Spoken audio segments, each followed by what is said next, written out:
Hey riddlers, this set of riddles is for those people out there with really sharp minds. You'll have to think outside the box to solve them. Let's get into it. A mad scientist kidnapped Adam and locked him in a lab. He said he'd let Adam go if he played his game. Adam had to choose a door to walk through. Behind the first door is a vat of burning acid. Behind the second door is a vat of liquid hot metal. Behind the third door is a room filled with poisonous gas. Adam sat down to solve the riddle. He thought for 3 days. Even the mad scientist got tired of it. He told Adam to choose already. Which door is safe?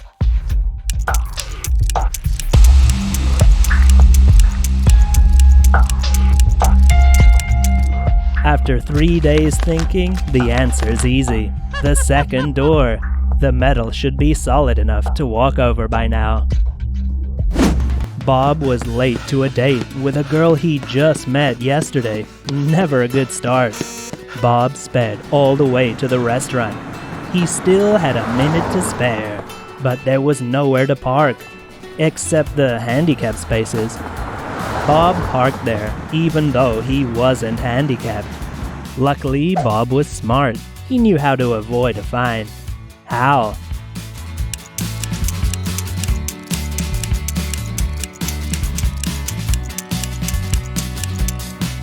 He just took a ticket from another car, as if he'd already been fined. What a classy guy. Jim's friend dared him to put a thumbtack on their teacher's chair. Jim snuck into class early and did it. He didn't see Anna in the corner. She saw the whole thing. The bell rang. The kids came in. The teacher sat down, and fireworks. Anna told on Jim, and he got 2 weeks detention. The first week wasn't so bad. Jim never missed a day. But then, the teacher figured it all out. Jim was skipping detention. What did the teacher notice?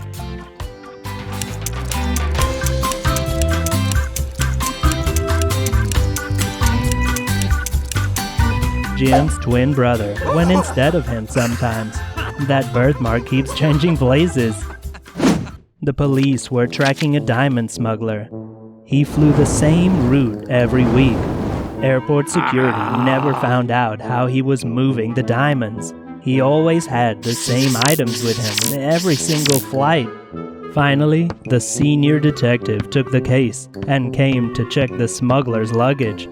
He looked at a list of his belongings and solved it in minutes. Where was this guy hiding the diamonds?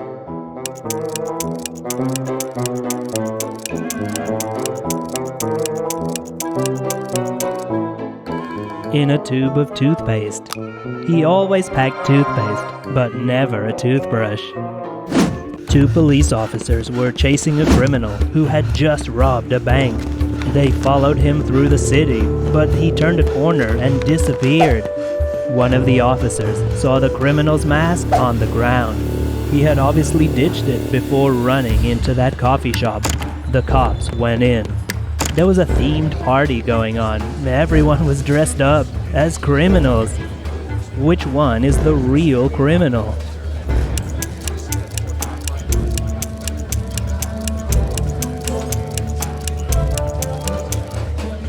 Everyone else is wearing a mask, but the criminal dropped his one outside.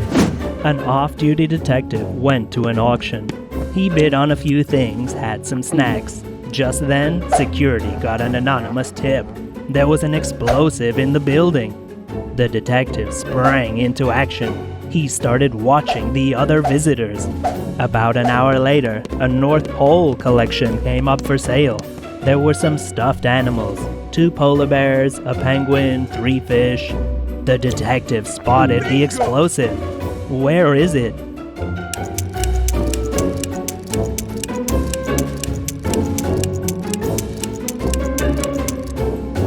In the stuffed penguin. Penguins live near the South Pole, not the North. Mark bet his friend Peter that he couldn't get a coin out of a bottle. These are the rules. You can't take out the cork or break the bottle. Peter won the bet. Wonder what he won. How did he do it?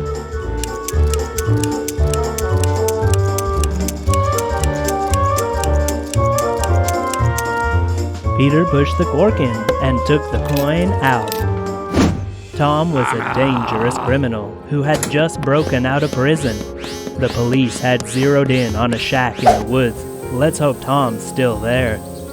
Local police said no one lived within 10 miles from there. Almost no one ever came to these woods. A detective went inside and lit a lantern. There was a table, a chair, and a bed. He knew someone was in there, gut feeling. He pulled back the curtain and found Tom hiding. How did the detective know Tom was still there?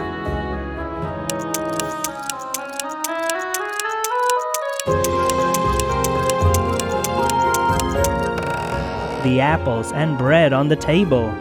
They were fresh, not rotten and moldy. Joanna went on a few dates, guys she met online. One of them attacked her in her own home. Don't worry, she wasn't hurt, and the guy went straight to prison. Joanna had almost forgotten about the whole thing. Then she got a call from the police. That same guy had escaped from prison a few days ago. Joanna was scared. She already had 3 dates lined up with guys she just met. Joanna was worried one of these guys was her attacker, out for revenge. She scrolled their messages and immediately found her attacker. Alex. Hi, let's meet tomorrow at 7 p.m. There's a really cool movie out. I'll meet you at the movie theater. Josh. Do you want to go see my favorite band? Today at 9 p.m. I'll drive. Where can I pick you up? Emmett. I booked us a table for tomorrow. I'll be at your house at 6 p.m. Looking forward to it. Which one is Joanna's attacker?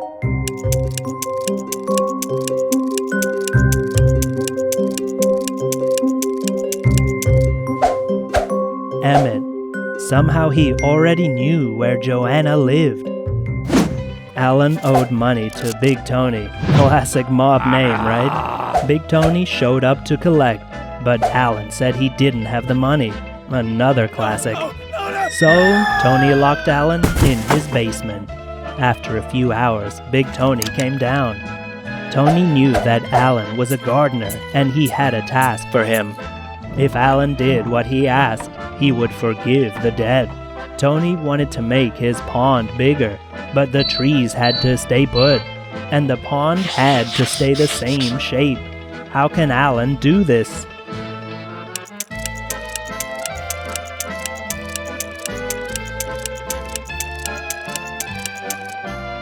Both these shapes are rhombuses.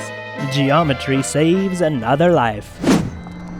The police arrived at a wax museum. The owner said that someone had broken in yesterday and turned on the heat. All the wax figures had melted. The police went looking for clues.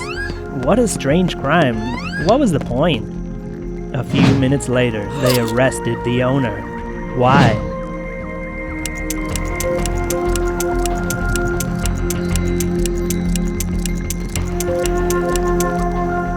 The wax statues melted, so why didn't those candles melt? They're wax too. Still, why? John was taken hostage. He was put in a stone room with a small window. The kidnappers would be back in 2 days. He had to get out. He tried to climb out the window. It was too high up. Digging a tunnel would take too long. How can John get out?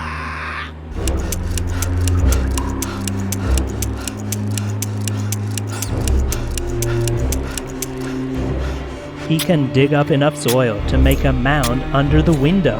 If he stands on it, he can just reach the window.